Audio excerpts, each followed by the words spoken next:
दोस्तों, क्या आप जानते हैं कि कभी भारत दुनिया का एकमात्र ऐसा देश हुआ करता था जहां हीरे मिलते थे। क्या आप जानते हैं कि जिस कुंफू से चाइना की सारी मूवीज भरी पड़ी हैं, वही कुंफू भारत की देन है और सांप सीढ़ी का आविष्कार भारत में हुआ था। ऐसे ही कुछ फैक्ट्स के बारे में आज हम आपको बताने वाले हैं। वीडियो कितनी इंटरेस्टिंग और जानकारी से भरी होगी आप समझ ही गए होंगे, तो कहीं मत जाइएगा, बने रहिएगा हमारे साथ आज की इस वीडियो में आखिरी तक। लेकिन हाँ, उससे पहले वीडियो को लाइक और चैनल को सब्सक्राइब कर दीजिएगा ताकि ऐसे इंटरेस्टिंग वीडियोस आपको मिलते रहे।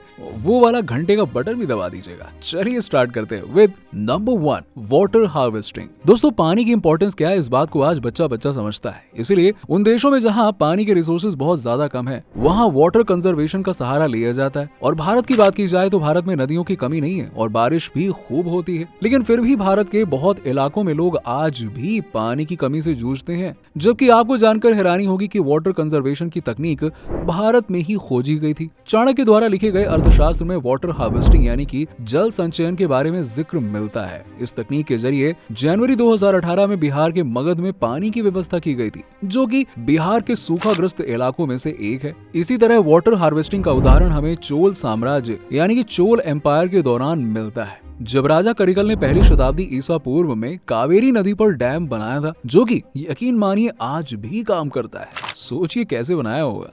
नंबर 2, हड़प्पा मोहनजोदड़ो। दोस्तों, जब पानी के कंजर्वेशन की बात आती है तो जरा ड्रेनेज सिस्टम की भी बात कर लेनी चाहिए, है ना? क्योंकि जिस तरह पानी को जमा करने की जरूरत होती है, उसी तरह पानी की निकासी की जरूरत भी कभी कभी तो पड़ती ही है ना। वरना आप भारत में कहाँ रहते हैं इस बात से कोई फर्क नहीं पड़ता। लेकिन यकीनन आपने बरसात के दिनों में मोहल्लों में या फिर सड़कों वगैरह पर पानी के भरने की परेशानी तो झेली होगी ना। जबकि हम अगर हड़प्पा मोहनजोदड़ो जैसी भारतीय प्राचीन सभ्यता के बारे में बात करें तो हम देखते हैं कि उस दौर में भी भारतीय सभ्यता कितनी ज्यादा विकसित थी। हालांकि अब ये इलाका पाकिस्तान में है, लेकिन आपको जानकर हैरानी होगी कि अभी कुछ समय पहले जब पाकिस्तान बाढ़ से जूझ रहा था, उस समय भी हड़प्पा मोहनजोदड़ो को बस थोड़ा बहुत ही नुकसान पहुंचा था, ज्यादा नहीं पहुंचा था। और इसकी वजह थी वहां का ड्रेनेज सिस्टम। जी हाँ, जिसकी वजह से बेतहाशा बारिश होने के बावजूद भी पानी वहां से ड्रेनेज सिस्टम से पास होता रहा और वहां की जगह सुरक्षित रही। अब जरा सोचिए कि 5,500 साल पुरानी सभ्यता में बना सिस्टम आज भी कितना बढ़िया काम कर रहा है ना हैरानी की बात। और जब वो सिस्टम इतना बेहतर काम कर सकता है तो सोचिए कि उस दौर की सभ्यता कितनी ज्यादा विकसित रही होगी। ये वाकई में सोचने वाली बात है। सोचिए और जरा नीचे कमेंट करके बताइए कि आपको क्या लगता है, लोग इतना विकसित थे या फिर ये मात्र एक संयोग था। नंबर 3, नालंदा विश्वविद्यालय। आज चाहे भारत का एजुकेशन सिस्टम कैसा भी हो, हम उस पर कोई टिप्पणी नहीं करना चाहते हैं, क्योंकि हकीकत से तो आप भी रूबरू हैं। लेकिन दोस्तों, आपको जानकर हैरानी होगी कि इसी भारत में नालंदा विश्वविद्यालय को दुनिया की पहली यूनिवर्सिटी माना जाता है, जो कि बिहार के नालंदा में है। नालंदा विश्वविद्यालय गुप्त काल के दौरान 5वीं सदी में बनाया गया था, जिसे 1193 में आक्रमण के बाद तबाह कर दिया गया था। अब आपको जानकर हैरानी होगी कि 8वीं शताब्दी से 12वीं शताब्दी के बीच दुनिया के कई देशों से स्टूडेंट्स यहाँ पढ़ने के लिए आते थे और इस विश्वविद्यालय में करीबन 10,000 छात्र पढ़ते थे। जी हाँ, सोचिए इतने सारे लोग, जिनमें भारत से आए हुए छात्र तो होते ही थे, साथ ही साथ दुनिया के दूसरे देशों जैसे कि कोरिया, चीन, जापान, इंडोनेशिया, तिब्बत, तुर्की और फारस से भी आते थे, जिन्हें पढ़ाने के लिए करीबन 2,000 शिक्षक होते थे। इसके अलावा science, math, medicine, politics, astronomy, music और फिलोसफी जैसे कई सब्जेक्ट्स पढ़ाए जाते थे। इसे गुप्त शासक यानी कि कुमार गुप्त प्रथम, जो कि 450 से 470 ईस्वी के बीच में थे, उन्होंने बनवाया था। वहीं इसे 9वीं शताब्दी से 12वीं शताब्दी तक अंतर्राष्ट्रीय ख्याति प्राप्त थी। लेकिन जैसे कि आज के हालात के बारे में आप जानते ही हैं, ये अब एक खंडहर बनकर टूरिस्ट प्लेस बन चुका है और दुनिया भर के लोग सिर्फ यहाँ पे घूमने के लिए आते हैं। Number 4, father of surgery. किसी को मामूली चोट लग जाए तो कोई बात नहीं यार, लेकिन अगर कोई गहरी चोट लग जाए तो समस्या वहाँ पे हो जाती है। किसी को मामूली चोट लग जाए तो कोई बात नहीं, लेकिन अगर कोई गहरी चोट लग जाए तो आज के दौर में सीधे सर्जरी की जाती है। यही नहीं, कई वीआईपी केसेस तो आपने भी सुने होंगे कि वीआईपीज बेहतरीन ट्रीटमेंट के लिए विदेश चले जाते हैं। जबकि आप जानकर दंग रह जाएंगे कि महर्षि सुश्रुत, जिनको सर्जरी ऑफ पिता यानी कि फादर ऑफ सर्जरी कहा जाता है, आपको बता दें कि सर्जरी के दौरान स्कैल्पल की जरूरत पड़ती है और इसके बिना सर्जरी की शुरुआत ही नहीं की जा सकती है। लेकिन प्राचीन वैद्य महर्षि सुश्रुत सर्जरी भी किया करते थे, जैसे किडनी स्टोन की सर्जरी और रेक्टिफाइंग फ्रैक्चर्स की सर्जरी वगैरह वगैरह। अब आपको बता दें कि सर्जरी को शुद्ध हिंदी में शल्य चिकित्सा भी कहते हैं और सुश्रुत ने इसी शल्य चिकित्सा पर एक संस्कृत ग्रंथ लिखा था, जो कि सुश्रुत संहिता के नाम से जाना जाता है। इसे आयुर्वेद का फाउंडेशन टेक्स्ट भी कहा जाता है। कहा जाता है कि आयुर्वेद की शुरुआत यहीं से हुई थी और इस संहिता में 184 अध्याय हैं, जिनमें से 1120 बीमारियों के बारे में जानकारी दी गई है। इसके अलावा इन बीमारियों के इलाज से जुड़ी 700 जड़ी बूटियों के पौधे वगैरह की जानकारी भी दी गई है। इसी तरह मिनरल सोर्सेज से दवाइयों को तैयार करने के लिए 64 तरीके बताए गए। वहीं जानवरों से दवाइयां तैयार करने के लिए 57 विधियां बताई गई हैं और इसी तरह से बहुत से ऐसे इंस्ट्रूमेंट्स के चित्र भी इस संहिता में शामिल हैं जिनका इस्तेमाल सर्जरी के वक्त किया जाता है। इस संहिता की इंपॉर्टेंस उस दौर में कितनी थी आप इसी बात से समझ सकते हैं कि 8वीं सदी में इस किताब को शाह सुन अल हिंदी के नाम से इसे अरबी में ट्रांसलेट किया गया था। जी हाँ।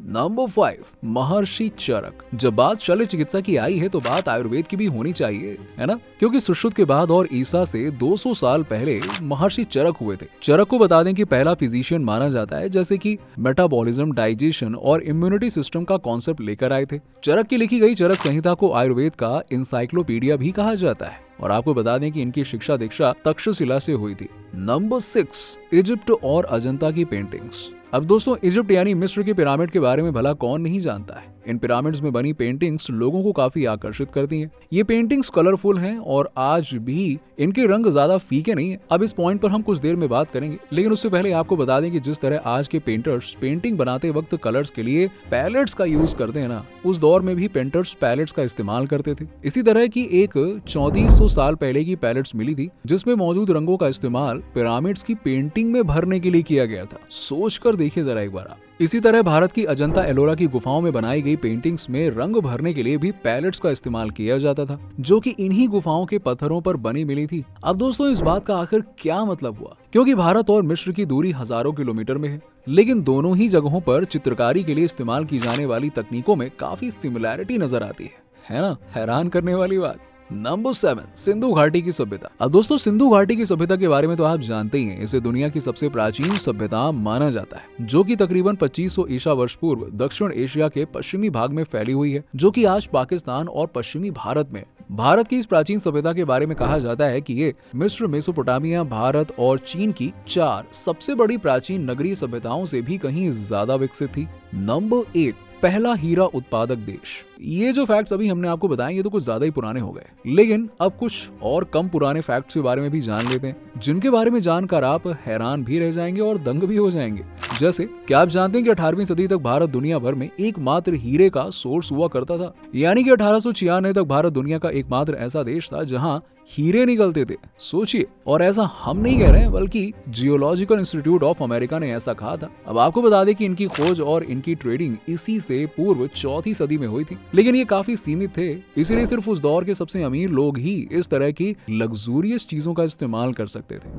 नंबर 9, जीरो का आविष्कार। अब दोस्तों, ये बात तो आप जानते हैं कि जीरो का आविष्कार भारत में हुआ था और ब्रह्मपुत्र और आर्यभट्ट को इसका श्रेय दिया जाता है। इसी तरह आपको जानकर हैरानी होगी कि गिनतियों यानी कि 1, 2, 3, 4, 5, 6, 7, 8, 9 का आविष्कार भी भारत में ही हुआ कहा जाता है। जी हाँ, इन्हें भी भारत के गणितज्ञों ने ही खोजा था और कहा जाता है कि अल किंदी जो कि अरेबियन मैथमेटिशियन थे और अल ख्वारिज्मी जो कि पर्शियन मैथमेटिशियन थे, इन्हीं के जरिए न्यूमरल सिस्टम अरब देशों तक पहुंचा था। इस बारे में आइंस्टाइन ने भी भारतीयों का आभार व्यक्त किया था और कुछ इस तरह का कहा था कि भारतीयों की वजह से हम गिनती करना सीख पाए हैं, हम उनके आभारी हैं, क्योंकि न्यूमेरिकल सिस्टम के बिना कोई भी वैज्ञानिक सटीक खोज नहीं की जा सकती है। तो दोस्तों, कैसे लगे आपको ये अमेजिंग फैक्ट्स हमें नीचे कमेंट सेक्शन में कमेंट करके बताइएगा, और वीडियो पसंद आई हो तो जरा वीडियो को लाइक करके चैनल को सब्सक्राइब कर दीजिएगा और बेल आइकन दबा दीजिएगा ताकि आपको ऐसे ही वीडियोस के नोटिफिकेशन मिलते रहें। मिलते हैं आपसे अगले वीडियो में।